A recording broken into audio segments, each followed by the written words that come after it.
Hey there, my name is Olivia DeRocher, and today I'm going to be talking about how the Teams unit in BA 211 has helped me become a better team member.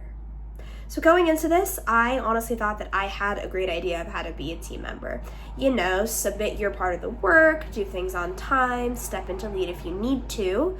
And I learned in the very first week that my idea of a team member is flawed, at least in the context of the high-performance teams that we were working in. In a high-performance team, there are specific roles assigned to each person. So as the creator, I had different expectations versus the leader or the point of contact on my team. I think my biggest takeaway from that week was A, the difference between a group and a team, and B, the difference between a team and a high-performance team. The main one being that a high-performance team assigns roles based on skills that each person possesses.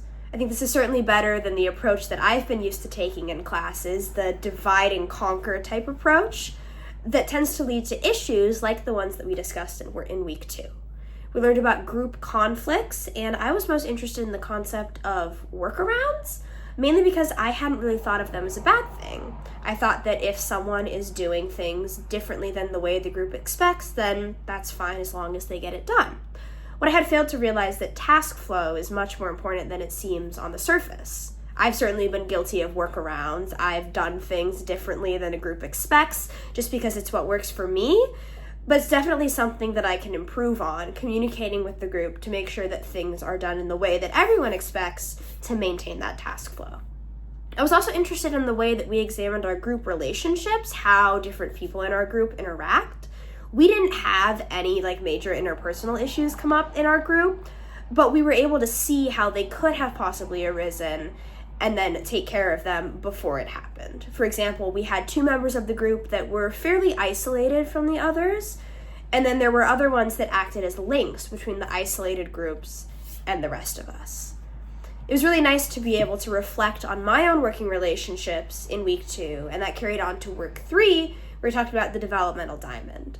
I had placed myself somewhere halfway between growth and traits, about 75% towards culture creation over authority, and then almost all the way towards independence over feedback. Now, my best takeaway from that is that independence conflicts with feedback.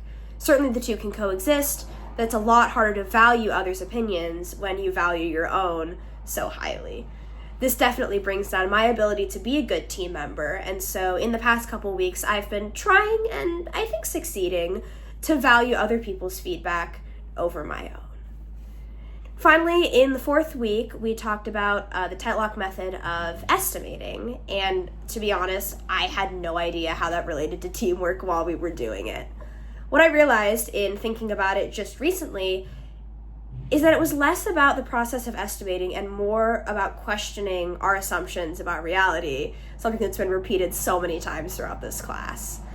I can throw out any guess about how many food carts Portland can sustain in 2026, but that's not a realistic nor a productive method of guessing. The calculated range-based approach that we take to estimating puts numbers and information behind our guesses, therefore putting facts over our own assumptions about life. Now, this is related to teams because when we work in a team, we create the shared reality that we've talked about a few times by dropping our assumptions and working collaboratively. The best thing that I can do for a team is challenge my preconceived notions about teamwork, about team members, the task at hand, and then hopefully work successfully in the shared reality together. All in all, I really enjoyed this module. I'm excited for the next one. I will see you for innovation. Thanks so much.